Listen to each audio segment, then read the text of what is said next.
22 years of marriage, and the clearest thing my wife ever said to me arrived on a Monday morning in a sealed envelope delivered by a man in a suit who couldn't make eye contact. My name is Charles Grant.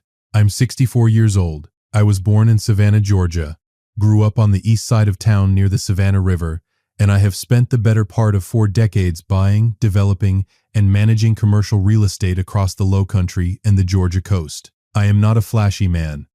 I drive a 10-year-old Ford pickup that my daughter calls embarrassing. I wear the same Carhartt jacket from November to March. I drink my coffee black. I pay my property taxes early. And until the Monday morning of September 9th, 2024, I thought I had a reasonably honest marriage. I was wrong about that last one. The envelope landed on the kitchen island at 7:45 in the morning. I was standing at the counter eating a bowl of oatmeal and reading through a lease renewal for a warehouse property we manage in the Savannah Port District. The man who delivered it, one of those private process servers who looks uncomfortable in his own skin, handed it over with the hurried apology of someone who has done this 100 times and still hasn't gotten used to it. Renee was already gone. She had left the house at 7, earlier than usual, and I noticed now in retrospect that she had taken her overnight bag. She had not kissed me goodbye. She had not said anything at all, actually. She had just moved through the kitchen in a cloud of expensive perfume and left through the side door while I was in the shower. That should have told me something. I set down my spoon. I opened the envelope. The cover page read, "Petition for Dissolution of Marriage. Renee Lynn Grant, Petitioner, v. Charles Edward Grant, Respondent. Filed in Chatham County Superior Court, State of Georgia. Date of filing, September 6, 2024.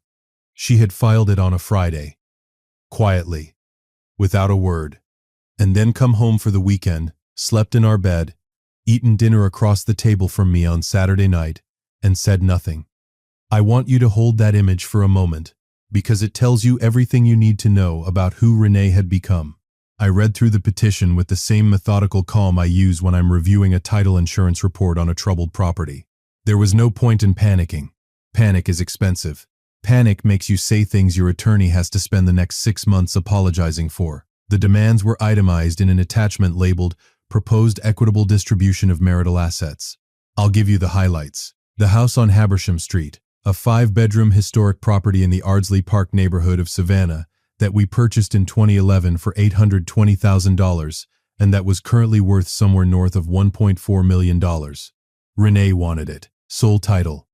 The cars, a 2022 Mercedes GLE that she drove, and a 2020 Land Rover Defender that I drove. She wanted both, on the grounds that she required reliable transportation and that my pickup truck was an adequate alternative. The joint investment accounts. There were 2. One with a balance of approximately $180,000 that we had funded jointly over the years for household and vacation expenses, and one, or so she believed, that held a much more substantial sum representing the accumulated value of my business interests. And then the main event, 50% of Grant Commercial Properties LLC, the business I had built from a single leased warehouse unit in 1991, the company that currently managed 14 commercial properties across Chatham and Bryan counties, the entity that, in Renee's understanding, was worth somewhere in the range of $6 to $8 million. There was one final line in the attachment, a single sentence under the heading, Minor and Dependent Children. It read, "The party's daughter, Maya Grant, age 21, is an adult and therefore no custody arrangement is sought or required." No mention of Maya beyond that. No reference to college support. No request for any continued financial provision for her daughter. Renee had drawn a clean line around the assets she wanted and excluded the only human being she had been responsible for raising. I set the petition down on the kitchen counter.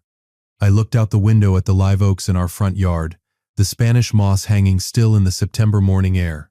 And then I picked up the phone and called my attorney. His name is Phil Tanner. He's been my attorney for 19 years. A quiet, wire-framed man in his late 50s who runs a corporate and real estate law practice out of a converted townhouse on Bull Street in downtown Savannah. Phil has negotiated deals that most people in this city will never know about. He is not dramatic. He does not raise his voice. He is, in my estimation, the most dangerous person in any room he occupies, precisely because nobody ever sees him coming. He picked up on the first ring. He already knew. I got a call from opposing counsel Friday afternoon, Phil said. I was going to reach out today. Are you sitting down? I'm standing in my kitchen eating cold oatmeal. Sit down anyway. A pause. Renee's attorney is a man named Dennis Fogarty. He's family law, aggressive, good track record in Chatham County. He's going to push hard on the business valuation. Let him push. I meant it. Another pause. Longer this time. Charles. I know, Phil. You want to tell me what you want to do here before I start working? I looked at the petition again. I looked at the line about Maya. Give her everything she asked for. Phil went quiet for a full 3 seconds, which for Phil is the equivalent of another man dropping his coffee and saying, "What in the world are you talking about?" Charles. I mean it. Call Fogarty. Tell him we're not contesting. Tell him we'll agree to the full proposed distribution. The house, the cars, the accounts, all of it. You understand what you're giving away. I understand exactly what I'm giving away. I held his eyes. Which is why I'm the one giving it. There was a long silence on the line. Then Phil let out a breath that was about 40% relief and 60% the quiet satisfaction of a man who already knows the ending of a story nobody else has read yet. I'll call him this afternoon, Phil said. One more thing, I added. Make sure Fogarty knows we want the hearing scheduled as soon as possible. No delays on our end. We're ready to close this out. I could hear Phil almost smile. I'll convey that. I hung up. I put the petition back in the envelope. I finished my oatmeal, cold as it was, and drove to the office. Here's something I want you to understand about the kind of man I am, because it matters for everything that follows. I grew up in the East Savannah of the 1970s, in a neighborhood that has since been gentrified beyond recognition. My father, Roy Grant, worked the overnight shift at the Georgia Ports Authority for 31 years. My mother, Elaine, cleaned houses 5 days a week and made the best cornbread in Chatham County. We were not poor, exactly. We were careful. The difference, as my father explained it, was this. Poor people spend what they have. Careful people know where every dollar is before they spend a single one. I built Grant Commercial Properties on that principle. Every acquisition documented, every lease structured, every entity organized the way a surgeon organizes an instrument tray. Nothing out of place, nothing unaccounted for. In October 2022, 2 full years before Renee walked into a lawyer's office, I had restructured my business entirely. There was nothing dramatic about it. There was no fight, no crisis, no sudden revelation. There was just a conversation I had with Phil after completing our company's annual financial review, during which I looked at the numbers and thought very calmly, if something happens to me, this needs to be organized. If something happens to this marriage, this needs to be protected. I was 62 years old. I had a 21-year-old business, and I had a daughter, Maya, then 19, a sophomore at the Savannah College of Art and Design, who I had decided, a long time before that October, was going to be the person I built this for. What I did was entirely legal, thoroughly documented, and invisible to anyone who didn't already know. Grant Commercial Properties LLC was formally dissolved in October 2022. All assets, the 14 properties, the management contracts, the equipment, the operating reserves, were transferred into the Charles E. Grant Irrevocable Family Trust. The trust had 2 named beneficiaries, Maya Christine Grant, primary, and a charitable remainder designated to the Historic Savannah Foundation, secondary. The trustee was Phil Tanner. The marital home on Habersham Street, the house Renee had demanded in her petition, had been leased to Charles and Renee Grant by the trust since November 2022, under a formal lease agreement at fair market rate, which we paid monthly from the joint household account. In the eyes of Georgia law and the Chatham County property records, the house was trust property. It was not a marital asset. The 2 cars were also trust assets, leased to us personally. The joint account Renee expected to be the tip of a very large iceberg. It was all that existed outside the trust. $182,000, 22 years of shared expenses and weekend trips, and the occasional extravagance. That was the marital estate, under Georgia law, specifically under OCGA Section 1939 and the case law governing equitable division. Property held in an irrevocable trust, established before the initiation of divorce proceedings, is separate property, not subject to equitable distribution, provided the trust was not created with fraudulent intent to defeat a spouse's interests. Phil had that documentation airtight. The trust predated the divorce filing by nearly 2 years. The business rationale, estate planning, succession structure, charitable intent, was explicit and documented. Renee's attorney had filed a demand for 50% of Grant Commercial Properties LLC. Grant Commercial Properties LLC had not existed since October 2022. I didn't know yet exactly when Dennis Fogarty would figure that out, but I knew precisely where he would be sitting when he did. I need to tell you about the moment Renee left, because I haven't told you the worst part yet. On the Thursday evening after I received the petition, 4 days after she filed, Renee came back to the house to collect some things. She had been staying, I'd learned from a mutual friend, in a rented corporate suite at the Bohemian Hotel on River Street, which runs about $380 a night, and which she was paying for, I noted dryly, out of the joint account I'd agreed to let sit untouched until the hearing. Maya had driven down from her apartment near SCAD that afternoon. She hadn't told me she was coming. She just appeared at the kitchen door around 3 o'clock, dropped her bag on the floor, and stood there for a moment with the particular expression of a 21-year-old who is trying very hard to look more composed than she feels. "Is it true?" she asked. "Which part? That you're just agreeing to everything, that you're not fighting it?" "That's true." No elaboration needed. She sat down at the kitchen table. I poured her a glass of sweet tea. It was a warm September afternoon, and I sat across from her and waited, because Maya has always been a person who needs a moment before she says the real thing. "She didn't ask for anything from me," Maya said finally. Her voice was quiet and careful, the way it gets when she's trying not to let emotion drive.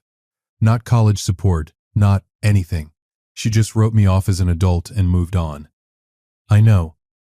Does that not—" She stopped, looked at her glass. "Does that not bother you?" I want to be honest about what I felt at that moment. Anger, yes. Not the explosive kind. The deep, cold, structural kind that doesn't show on your face. The kind that doesn't need a scene because it's already decided what it's going to do. I had built 21 years of my working life around the belief that I was protecting this girl's future, and her mother had reduced her to a footnote in a legal document. It bothers me. I looked at her evenly. It also tells me everything I need to know. Maya looked at me steadily. "You have a plan." I didn't answer that directly. "Here's what I need you to do." I leaned forward. "Go back to school. Finish your semester.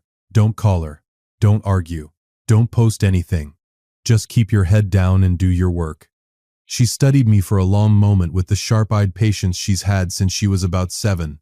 Then she nodded once, picked up her glass, and changed the subject. That was Thursday. Renee came by at 6 that evening, moving through the house with the brisk efficiency of someone who has already mentally redecorated. She collected clothes, jewelry, a set of framed prints from the upstairs hallway, and a cashmere throw from the living room. She moved through the spaces we had shared for 13 years with the detached focus of a woman packing for a long trip. She passed Maya in the hallway without stopping. "You look tired." She glanced at our daughter. "Get more sleep." And she was gone. Maya and I ate dinner that night in the kitchen. Leftover chicken and rice. Nothing fancy. Neither of us said much. We didn't need to. I didn't know it yet, but that would be the last civil evening before the hearing, and the last time Renee Grant would set foot in that house as anything other than a tenant. October in Savannah is the month when the city finally exhales. The brutal Georgia summer releases its grip sometime around the first week of October, and the air that replaces it is clean and cool, carrying that particular low-country smell of salt marsh and live oak that you either love completely or never quite understand. The squares fill up again. People eat outside. The city remembers it's beautiful. I spent most of October 2024 doing ordinary things with extraordinary deliberateness. I went to the office on East Bay Street every morning. I reviewed leases and property reports and tenant correspondence. I had lunch at a diner on Drayton Street that I've eaten at since 1993. Always the same corner booth, always the same turkey melt. I called Maya every Sunday evening. I went to bed at 10 and slept without difficulty, which surprised even me. What I did not do was communicate with Renee directly. Phil and Dennis Fogarty handled the procedural exchanges, and there were several of them. Fogarty's office sent interrogatories requesting financial disclosure. Phil provided the documents. All of them. Every tax return, every account statement, every property record. Everything was accurate, Everything was current, and everything pointed in the same direction. The marital estate consisted of the joint account, the joint use of the vehicles, and equitable entitlement to a portion of my salary income as distributed from the trust. Fogarty sent a follow-up request specifically asking for the corporate records and asset schedule of Grant Commercial Properties LLC. Phil sent him the dissolution paperwork. Dated October 14, 2022. I would have paid money to hear that phone call between Fogarty and Renee. What I know is that Renee called me directly on October 8th, 18 days before the hearing, for the first time since she had moved out. I was in my truck, driving back from a property inspection in the Pooler area west of Savannah, and her name appeared on the screen with the particular jarring quality of something unexpected in a predictable day. I answered. Charles. Her voice had a new edge in it, still composed, still controlled, but underneath it the faint vibration of a person recalibrating. Renee. I need to ask you something directly, and I need you to be straight with me. I'm always straight with you. A pause. What happened to the company? It was restructured. I kept my voice even. 2 years ago. Phil can walk your attorney through the details. Restructured into what? A trust. A silence that lasted about 4 seconds. I watched the marsh grass along I-16 passing outside my window, flat and gold in the October afternoon light.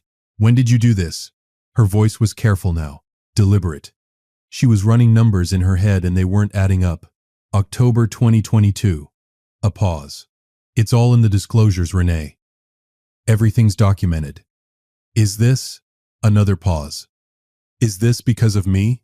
That's an interesting question to ask a man you filed divorce papers on.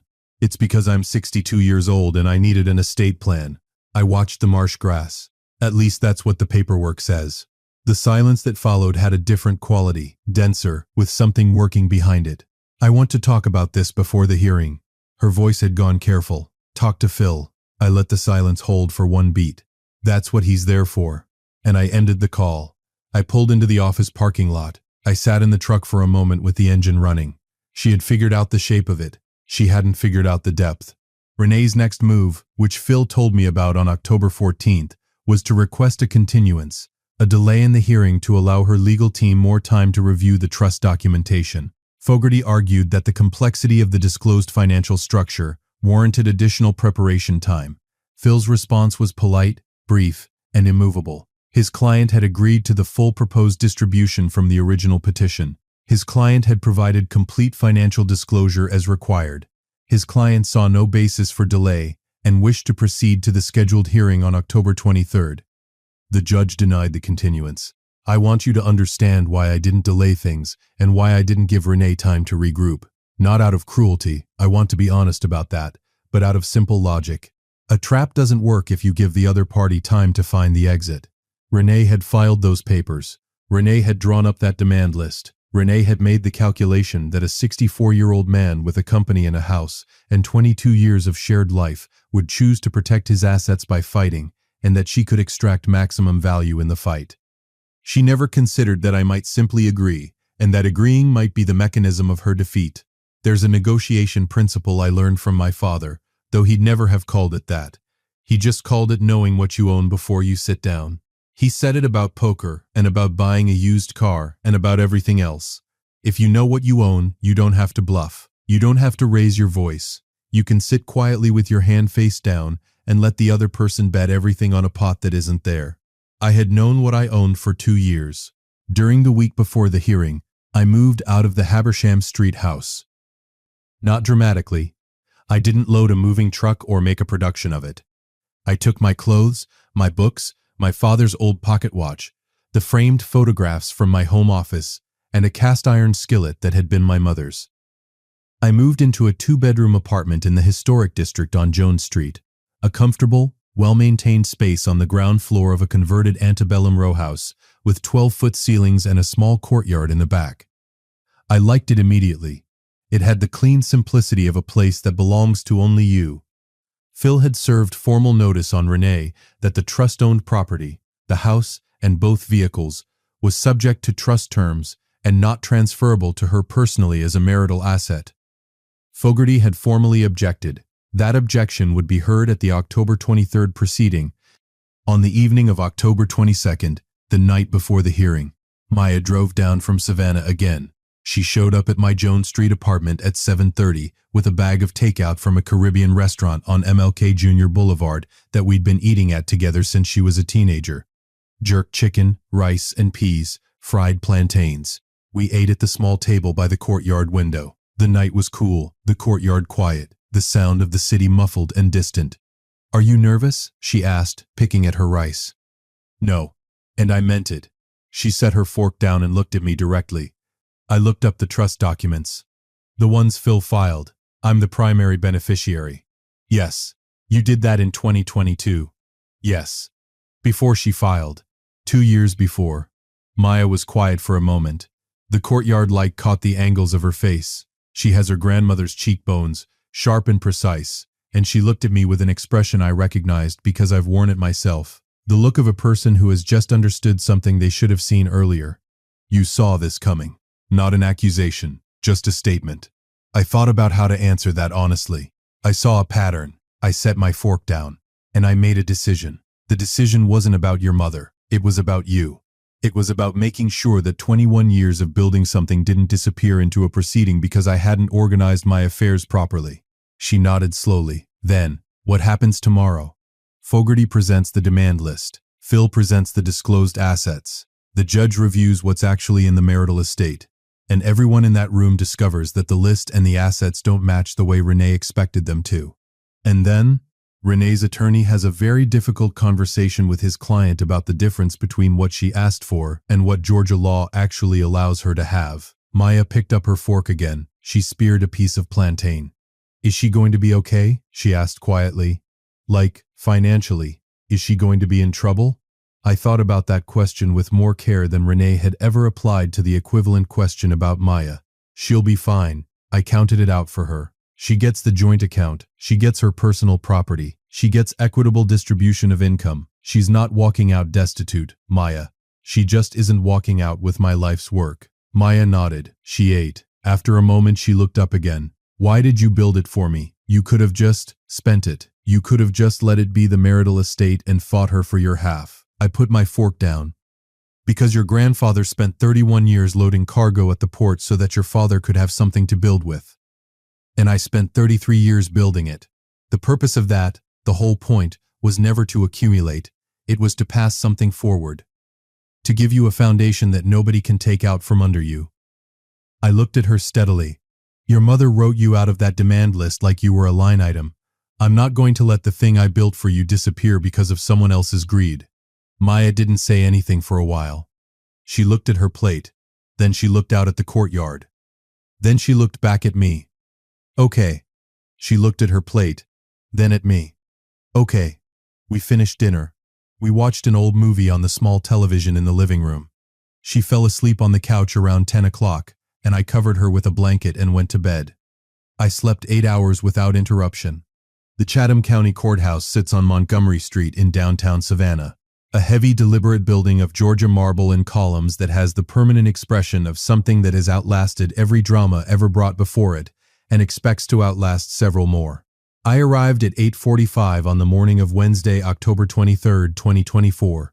The air was 58 degrees and dry, the kind of October morning that makes Savannah feel like the best version of itself. I wore a navy suit, a white shirt, no tie. Phil was waiting in the hallway outside the courtroom with his briefcase and 2 cups of coffee. He handed me one without commentary, which is one of the many reasons I've kept him employed for 19 years. "Ready?" Phil tilted his head. "Been ready for 2 years." We went in.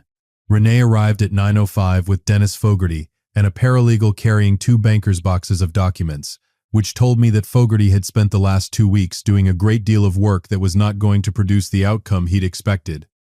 Renee was dressed in a charcoal blazer and had the composed, forward-facing expression of a woman who has decided on confidence as her presentation strategy. She sat across the aisle and didn't look at me. Fogarty opened by reiterating the petition's demands in full: house, cars, accounts, and 50% of Grant Commercial Properties LLC, and argued that the trust restructuring should be examined by the court as a potentially fraudulent conveyance executed with the intent to defeat spousal property rights. Phil's response was measured and surgical. He walked the court through the trust documentation, the dissolution records of the LLC, and the timeline. October 2022 restructuring, no divorce proceedings until September 2024. A 23-month gap between the trust's establishment and the filing of the petition. A documented estate planning rationale. A clearly established pattern of annual estate review that predated the trust. The charitable remainder component. The independence of the trustee. "There is no evidence," Phil said, with the quiet authority of a man who does not need to raise his voice because the documents are doing it for him. "That the trust was established in contemplation of divorce. It was established in contemplation of a 62-year-old man's mortality and his obligations to his daughter. That is not a fraudulent conveyance. That is estate planning." The judge, a woman in her late 50s named Patricia Holbrook, who had the practiced patience of someone who has heard every version of every argument in this building, reviewed the filings without expression. Fogarty requested a recess. The judge granted 15 minutes. I watched Fogarty pull Renee into the hallway through the heavy courtroom door. Through the narrow vertical window beside it, I could see the paralegal spreading documents on a bench. The LLC dissolution, the trust registration, the property lease agreements showing the house as a trust asset. I watched Fogarty point at a page. I watched Renee read it. "Here's the thing about a well-built trap. You don't spring it dramatically. You just let it close at its own speed." I sipped my coffee. Phil sat beside me writing notes on a legal pad with his small, precise handwriting. 7 minutes into the recess, the door opened. Fogarty came back in first. He had the controlled expression of an experienced attorney absorbing a setback.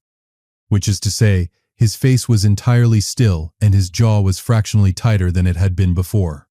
Renee came in behind him. She sat down.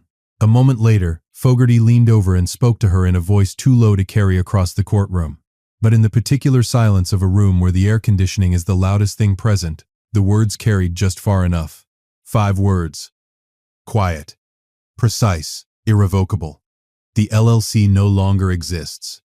I did not look at Renee directly, but I did not need to. I watched her reflection in the polished surface of the wood paneling on the wall behind the judge's bench. I watched her absorb it. I watched her sit completely still for 3 full seconds. I watched her put her hand flat on the table, very slowly, the way a person steadies themselves when the floor has moved. That was the moment. Not a dramatic scene. Not a confrontation. Not a victory speech. Just a woman discovering, in a county courthouse in Savannah, Georgia, on a cool October morning, that the empire she had calculated on inheriting had been reorganized 2 years before she'd asked for it, and that the only person who had been protected all along was the daughter she'd written out of the petition like a footnote. The judge returned. The proceeding resumed. The court's findings were consistent with Phil's argument. The trust assets were not subject to equitable division. The marital estate consisted of the joint account balance of $182,000, divided equally between the parties. Each party retained their personal property. Charles Grant's salary income as distributed from the trust would be factored into an equitable support calculation, resulting in a transitional support payment to Renee of $3,200 per month for 24 months, a provision Phil had already anticipated and planned for. Fogarty formally withdrew the fraudulent conveyance argument. He had nothing to support it and he knew it. The dissolution was granted. The whole proceeding from opening statements to gavel took 47 minutes to gavel took 47 minutes. I signed the papers at the clerk's table at 10:58 a.m. Phil shook my hand without ceremony and collected his briefcase. I walked out of the Chatham County Courthouse and stood for a moment on the Montgomery Street steps in the October air. The city spread out quiet and ordinary around me, the live oaks on the square across the street dropping their moss in the light breeze. My father would have nodded once and gone back to work. I got in my truck and drove to the office. I want to tell you about the conversation I had with Maya that evening, because it's the part of this story that actually matters. She was back in Savannah. She'd driven down again, unable to stay away, which I understand completely, and she was sitting on the steps of my Jones Street apartment when I pulled up at 6 o'clock. She stood up when she saw me. She looked at my face for 1 second and then she said simply, "Done? Done." We went inside. I made coffee. We sat at the kitchen table and I told her what had happened, plainly and in order, without dramatizing it. She listened without interrupting, which is one of her best qualities. When I finished, she was quiet for a moment. What does she get? Maya asked. Half the joint account, about 91,000. Transitional support for 2 years. Her personal belongings. And the house? The house belongs to the trust, which means it belongs to you eventually. She turned her coffee cup in her hands. I don't know how to feel about that. She turned the cup in her hands. About the house. I grew up there. You don't have to feel any particular way about it. You don't have to live there. You don't have to sell it. You don't have to do anything with it until you're ready, and you have time. That's the whole point. Why didn't you tell me? She asked. In 2022, when you set it up. Why didn't you say anything? I thought about that. Because I hoped I was being overly cautious. I hoped you'd never need to know. I hoped your mother would be the person I thought she was for the first 10 years of our marriage. When you build a structure, in real estate, in law, in anything, you build it for the worst case. You build it hoping the worst case never comes. You don't announce the fire escape to your dinner guests. Maya almost smiled at that. Almost. She really didn't ask for anything from me. It wasn't a question. She already knew. But sometimes a person needs to say a true thing out loud before they can finish processing it. No, I held that. She didn't. Silence. The courtyard outside the window had gone dark, a single lamp casting a yellow circle on the brick. That's the part I can't get past, Maya said quietly. Not the money, not the house, just, she filed that petition and wrote me off in one sentence. And that was on purpose. That was a choice. It was. And she's my mother. She is. How do you? She stopped, restarted. How do you not hate her for that? I set my coffee down. Because hating her requires that I keep lending her space in my head, and she's already had more than she deserved. What she did tells me who she is. It doesn't change who you are. It doesn't change what I built for you. The only thing it changes is the amount of energy I'm willing to spend on her going forward, which is none. Maya looked at her hands. Then she looked up. Okay. For the second time in 2 days, that same word, with a different weight behind it. More settled, more finished. I refilled her coffee. We talked about other things, her thesis project at SCAD, a textile design series she'd been working on for 3 months, her plans for after graduation. We talked about the historic Savannah Foundation work the trust would fund, and whether she wanted any involvement in it. We talked about what she wanted to do with the house eventually, without any urgency, just as a conversation. We stayed at the table until 9:30, long past when either of us needed to be anywhere, just talking. The apartment was quiet and well lit, and exactly the right size for one person and one evening with their daughter. I thought about my father, Roy Grant, coming home from the port at 6 in the morning, in his faded work jacket, sitting at the kitchen table with a cup of coffee before the house woke up. I thought about what he had passed to me and what I was passing forward. The last thing I want to say is this, because this channel tells stories for a reason, and the reason isn't just the drama, though the drama is real. I am 64 years old. I have been in business for 33 years. I have bought and sold and managed and developed more property than I can easily count. And the most important thing I have ever learned, more important than any lease structure, any title search, any zoning variance, is this. Know what you own before you sit down. Not just financially. Know what you have built and for whom. Know who the people in your life are, and whether their interests align with yours. Know the difference between a partner and a person who is positioned near your assets. Know when you are being mistaken for your net worth. And when you have built something real, something that took decades and discipline and the kind of early mornings that nobody else sees. Organize it. Document it. Put it in a structure that will survive whatever comes. Not because you expect betrayal, because you respect what you built enough to protect it. My wife wanted the house, the cars, the accounts, and half of a company that hadn't existed for 2 years. She got a fair settlement and a lesson in due diligence.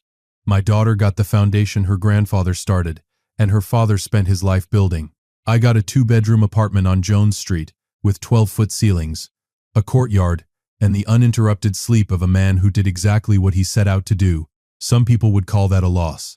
I call it the best deal I ever closed. If you liked this story, join our community by hitting that like button and subscribing for more family-centered accounts like this.